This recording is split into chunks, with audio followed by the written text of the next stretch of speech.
शिव महापुराण तृतीय खंड अध्याय 5 शिव जी का दारू को वन में जाना तथा ब्राह्मणों के शाप से शिवलिंग का पतन होना।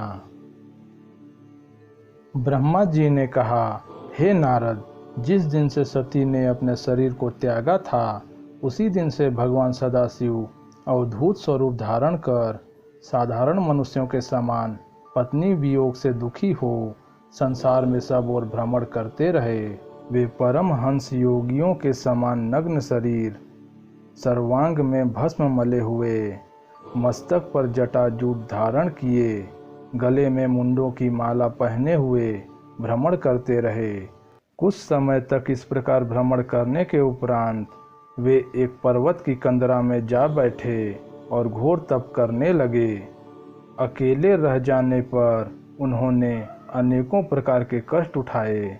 एक दिन ये दिगंबर वेशधारी शिव जी दारुक वन में जा पहुँचे।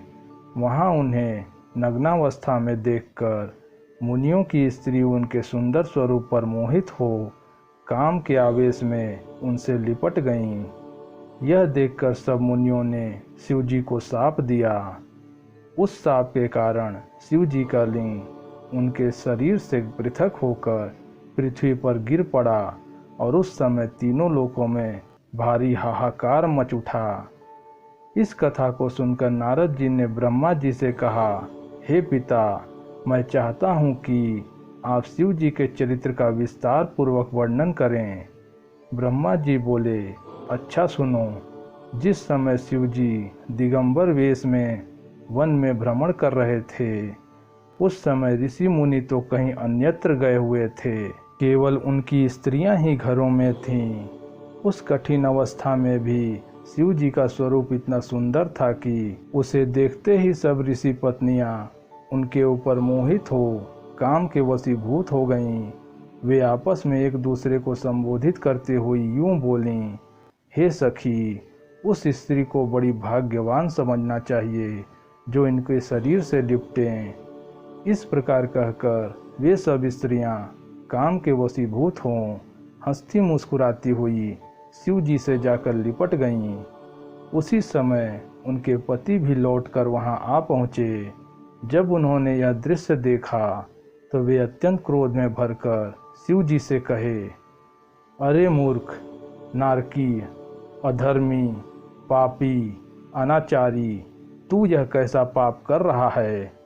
तूने वेद के विरुद्ध अधर्म को स्वीकार किया। तूने अपने इस स्वरूप द्वारा हमारी स्त्रियों के धर्म को बिगाड़ा है। अस्तु, हम तुझे यह शाप देते हैं कि तेरा लिंग पृथ्वी पर गिर पड़े। हे नारद, उन ऋषियों के इस प्रकार कहते ही शिव जी का लिंग कटकर पृथ्वी पर गिर पड़ा और पृथ्वी को पार करता हुआ पाताल के भीतर जा पहुंचा। इधर लिंगहीन हो जाने पर शिव जी भी अत्यंत लज्जित हुए। फिर उन्होंने अपने स्वरूप को प्रलयकालीन रूप की भांति महाभयानक बना लिया, परंतु यह भेद किसी पर प्रकट न हुआ कि शिव जी ने ऐसा चरित्र क्यों रचा था। शिव जी का लिंग जब गिर पड़ा उसके पश्चात तीनों लोकों में अनेक प्रकार के उपद्रव उठने लगे, जिसके कारण सब लोग अत्यंत भयभीत, दुखी तथा चिंतित हो गए। पर्वतों से अग्नि की लपटें उठने लगीं। दिन में आकाश से तारे टूट टूट कर गिरने लगे। चारों ओर हाहाकार का शब्द मच गया। ऋषि मुनियों के आश्रम में यह उत्पात सबसे अधिक हुआ, परंतु इस भेद को कोई भी नहीं जान सका कि इस उपद्रवों का मूल कारण क्या है। हे नारद, प्रत्येक मनुष्य को यह उचित है कि वह प्रत्येक कार्य को भली भांति सोच समझ लेने के पश्चात ही करे। जो मनुष्य विद्या पढ़कर अहंकारी हो जाते हैं वे शिव जी को नहीं जान पाते और पीछे बहुत दुख उठाना पड़ता है। अस्तु, उन उपद्रवों के कारण घोर दुख पाने के पश्चात वे ऋषि मुनि अपने स्थान को त्याग कर देवलोक में जा पहुँचे, परंतु जब वहाँ भी उन्हें शांति न मिली तब वे सब देवताओं को लेकर मेरे पास आए। उस समय इंद्र आदि सब देवताओं ने मुझे प्रणाम करते हुए पूछा, हे प्रभु, जिन उपद्रवों के कारण तीनों लोक भस्म हुए जाते हैं, उनके उत्पन्न होने का वास्तविक कारण क्या है? देवताओं की बात सुनकर मैंने बहुत विचार किया, परंतु वास्तविक रहस्य को नहीं समझ पाया।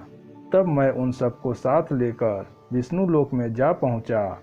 वहां भगवान विष्णु को प्रणाम करने के पश्चात मैंने उनसे उन उत्पातों का कारण पूछा। मैं बोला, हे प्रभु, पृथ्वी में भूकंप, उल्कापात तथा पर्वतों का जलना क्यों हो रहा है?